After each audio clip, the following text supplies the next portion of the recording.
Oh, teman-teman Skambal 2 TV yang hijau kali. Kali ini berada di sebelah kanan saya orang penting juga nih, tokoh sepak bola juga.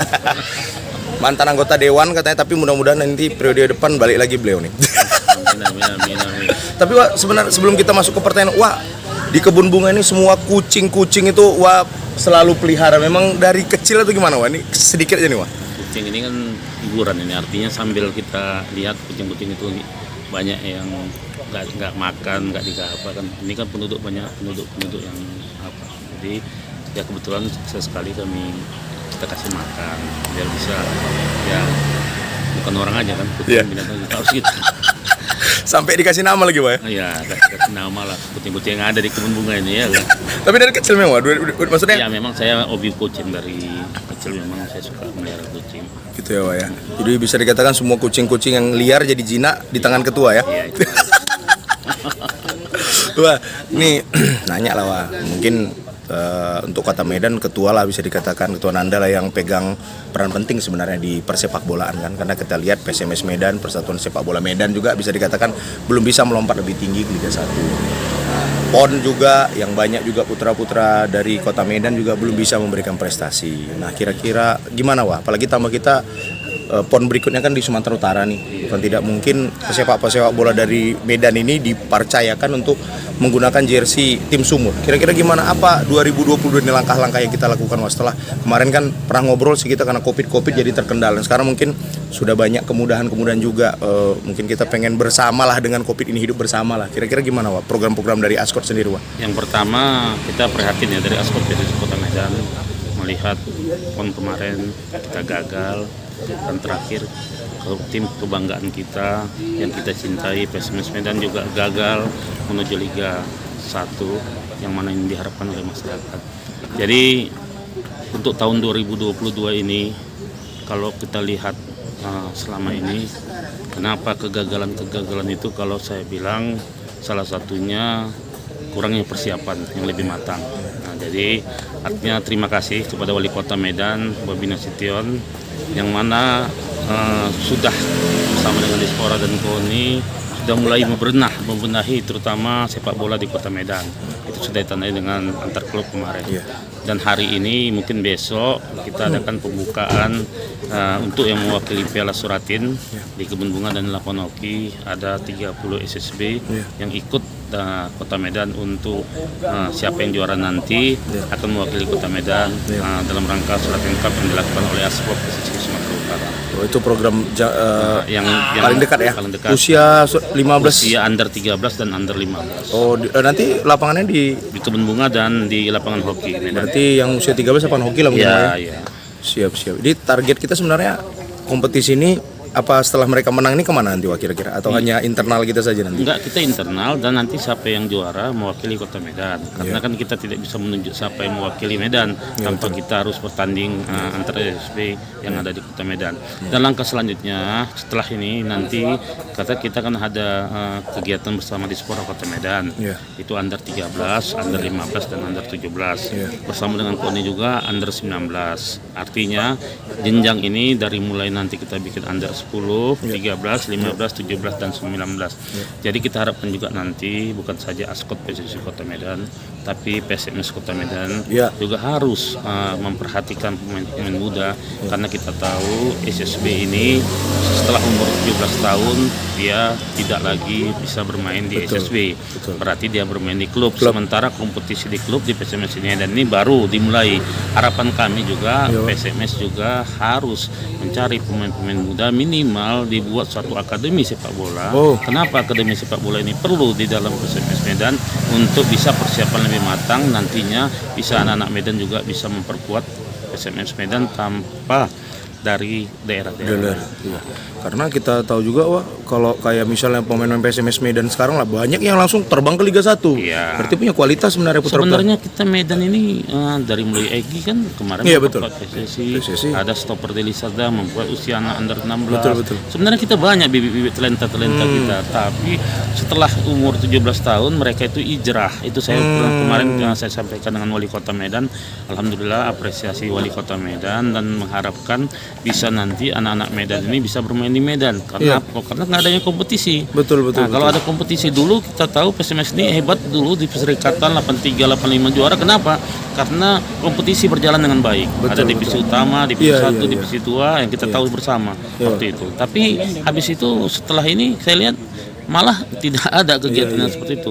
Kemarin kita juga heran sebenarnya kalau kita secara mekanisme organisasi sebenarnya PSMS ini masih di bawah naungan klub, ada 40 klub walaupun secara profesional. Tapi karena anggaran dasar rumah tangga belum dibubarkan dan juga belum buat anggaran dasar, tapi berarti dia memakai anggaran dasar rumah tangga yang lama. Artinya kan 40 klub itu masih di naungan PSMS Kota. Iya. Seperti itu. Koordinasi dengan kan ketua juga dekat lah dengan Pak Mulyadi, dia nggak ngobrol-ngobrol misalnya dengan tentang akademi tadi ini atau memang Pak Bobi sendiri yang mungkin ingin bekerja sama atau gimana kira-kira? Ya saya kan sudah sampaikan kemarin di media, terutama di analisa kemarin, saya harapkan juga saran kepada pengurus PSMS Kota Medan. Kita ini kan saya kan kantor bersebelahan. Saya lihat setiap tahunnya PSMS ini selalu buru-buru. Maksudnya begitu pertandingan apa di situ dipersiapkan. Seharusnya dari sekarang akademi itu usia anak 19 itu nanti kan kalau dari sekarang ini bisa dibina kan mudah-mudahan kan bisa nanti talenta-talenta yang muda-muda ini bisa seperti kita lihat PSSI sekarang ini kan banyak talenta-talenta muda yang bisa berprestasi gitu.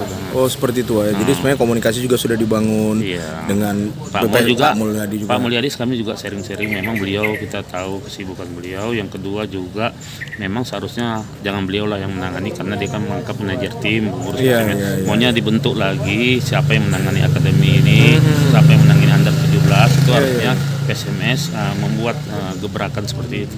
Tapi kembali supaya mengingat kembali bahwa Pak Bobi juga antusias juga dengan kita gini, kita akui beliau itu kan mantan pemain bola juga, pernah bermain bola usia 17 kemarin, pernah juga mau memperkuat PSMS senior pada waktu itu. Artinya hobi beliau juga luar biasa untuk sepak bola. Kenapa nggak ini kita lakukan pendekatan, terutama pengurus PSMS Kota Medan. Kalau kita ngadakan pendekatan, beliau pasti mau. Tapi kalau nggak beliau yang apa kan nanti dikira macam beliau ini wali kota ini kan sudah ada pengurus PSMS, namanya pengurus PSMS, ada kan kolaborasi bersama-sama bagaimana bisa membangun PSMS. Oh seperti itu ya. Iya.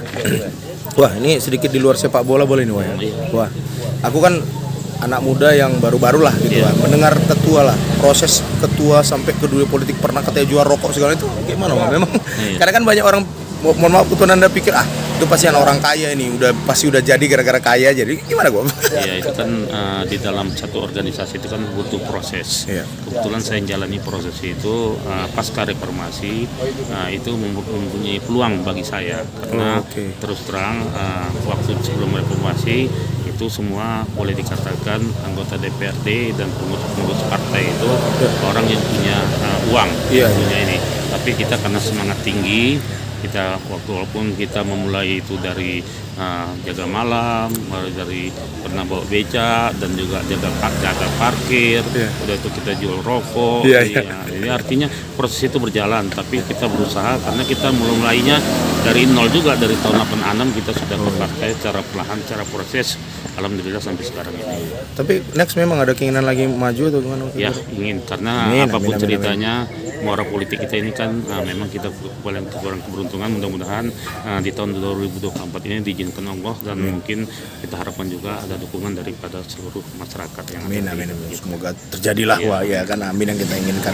Terus kira-kira untuk lapangan kan jujur Kota Medan juga kelihatan sendiri banyak anak-anak muda sekarang mungkin sewa lapangan lah ke Kadispora mungkin secara resmi. Gimana tentang lapangan-lapangan di Kota Medan ini menurut ketua sendiri? Memang kita dari dulu khususnya di Kota Medan ini harus kita akui lapangan sepak bola ini semakin lama semakin minim. Kenapa? Karena satu proses pertumbuhan perumahan-perumahan yang ada di Kota Medan itu yang pertama.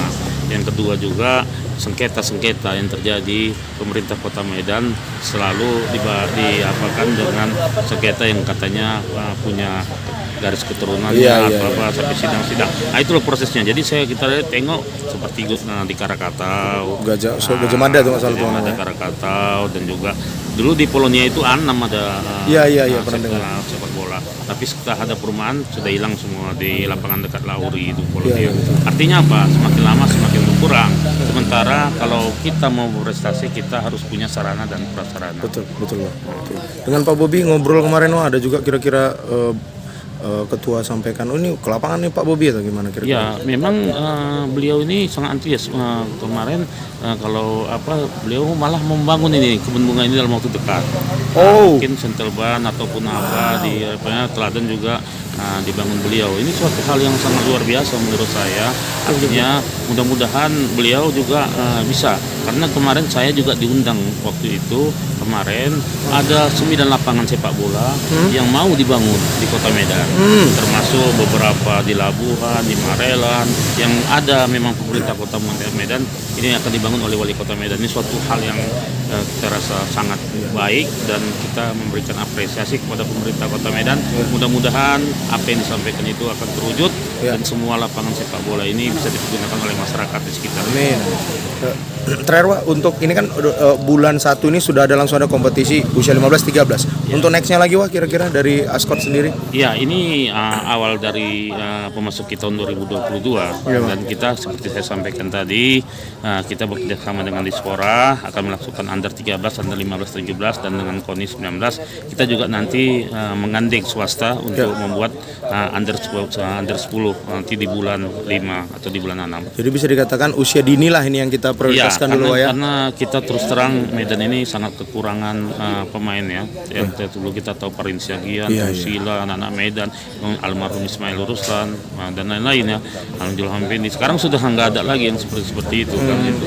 Jadi kita harapkan dengan adanya ada kompetisi dan SSB dan juga PSMS bersama-sama bahu membahu, saya rasa mudah-mudahan PSMS bisa berjalan ke depan lebih baik. Program kerja Ascot bukan tidak mungkin nanti akan membantu PSMS Medan, ditambah lagi PSMS Medan itu juga mau buat akademi mungkin ya, jadi semakin sinkron lah dia gitu. Iya Dinda, karena kan seperti yang bilang tadi, di dalam sepak bola ini kalau ada bahu membahu, terutama PSMS Medan, libatkan Wali Kota Medan, untuk gitu ke Ascot Kota Medan, kita bersama-sama bagaimana membuat kompetisi ini secara berjenjang dan mudah-mudahan nanti bisa kita hasilkan pemain-pemain yang berkualitas, terutama pemain muda. Amin.